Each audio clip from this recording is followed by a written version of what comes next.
25 ذوالقعدہ ہے. پھر امام نے فرمایا کہ روئے زمین کو اللہ نے خانہ کعبہ کے نیچے سے بچھایا، اور پھر فرمایا کہ جو اس دن روزہ رکھے گویا اس نے 60 مہینے کے روزوں کا ثواب حاصل کر لیا. ایک دن کا روزہ 60 منتھس کے روزوں کا ثواب ہے.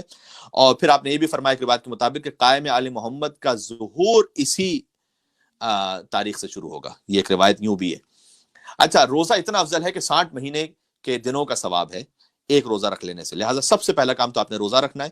جن مومنین کے قضا روزے ہیں ان سے گزارش یہ ہے کہ قضا کی نیت سے رکھیں، لیکن انشاءاللہ چونکہ 25 ذوالقعدہ کو روزہ رکھا ہوا ہوگا تو لہٰذا اس دن کا روزہ رکھنے کا بھی ثواب ملے گا اور آپ کا قضا روزہ بھی ادا ہو جائے گا.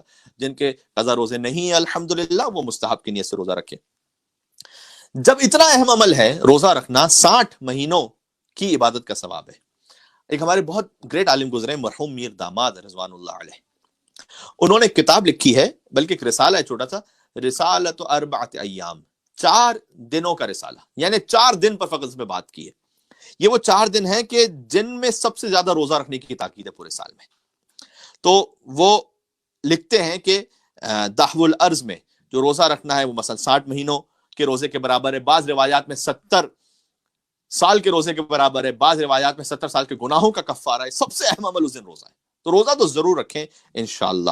مجھے اندازہ ہے کہ پاکستان میں اس وقت شدید گرمیاں ہیں اور انڈیا میں اور شاید مڈل ایسٹ میں بھی، لیکن اگر آپ ایک دن روزہ رکھ سکیں انشاءاللہ تو اس کا جو صاحب نے جو اس کا کمپنسیشن ہے وہ بہت زیادہ ہے.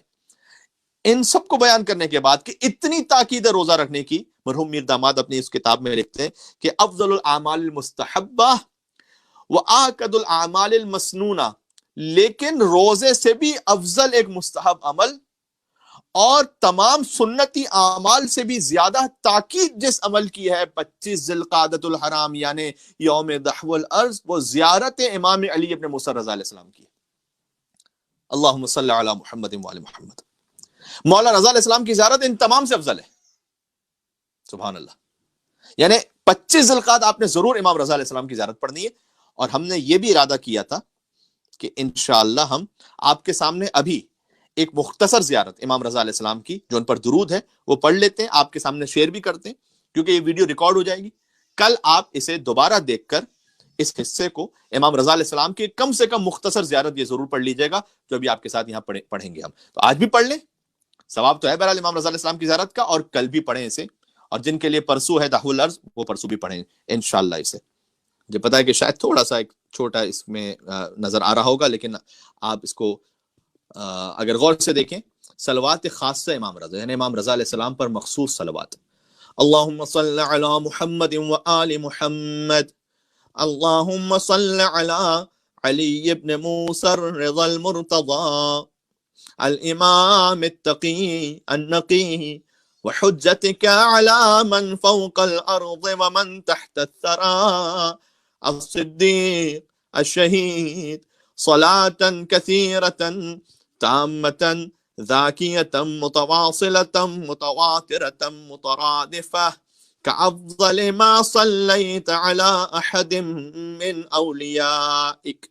اللهم صل على محمد وآل محمد وعجل فرجهم. اس صلوات خاص امام رضا علیہ السلام کا ترجمہ بھی آپ کی خدمت میں عرض کرتا ہوں کہ اے پروردگار تو درود نازل فرما امام علی ابن موسیٰ رضا علیہ السلام پر جو رضا ہیں، جو مرتضی ہیں. امام کا لقب مرتضی بھی ہے، تو امام اپنے جد اعلیٰ مولا علی علیہ السلام کے نام میں بھی شریک ہے اور لقب میں بھی پورے شریک ہے. رضا کا مطلب بھی وہی مرتضی ہی سے ہے، لیکن خود مرتضی امام رضا علیہ السلام کا لقب بھی ہے.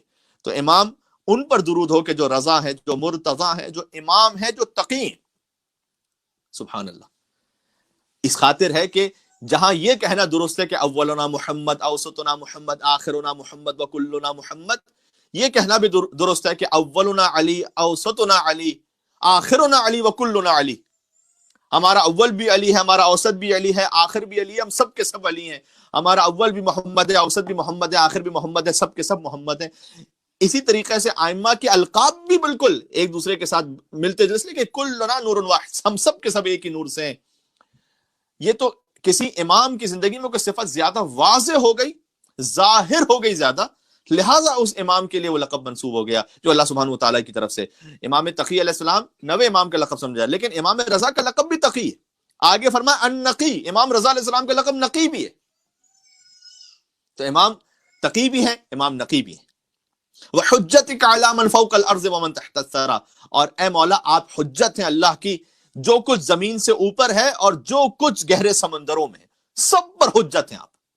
الصدیق، آپ صدیق ہیں، آپ شہید ہیں. سبحان اللہ. صلاۃ کثیرۃ تامۃ زاکیۃ متواصلہ، صلوات ہو مولا آپ پر کثرت کے ساتھ، مکمل صلوات، پاکیزہ صلوات، ایک کے بعد ایک آنے والی صلوات، متواترتن جس کا سلسلہ نہ ٹوٹے ویسی صلوات، مترادفتن جو پے در پہ ہو، کا افضل ما صلیت علی احد من اولیاء، پروردگار ایسے درود نازل فرما جو اپنے تو کسی بہترین ولی پر درود و سلام نازل کرتا ہے. سبحان اللہ. میں تو وجد میں آ جاتا ہوں فقط امام رضا علیہ السلام کے اس مختصر سے صلوات کو پڑھ کر. ایک مل کے اور صلوات بیتے ہیں مولا علی ابن موسیٰ رضا علیہ السلام کی ذات گرامی پر. اللہم صل علی محمد و آل محمد وعجل فرجهم.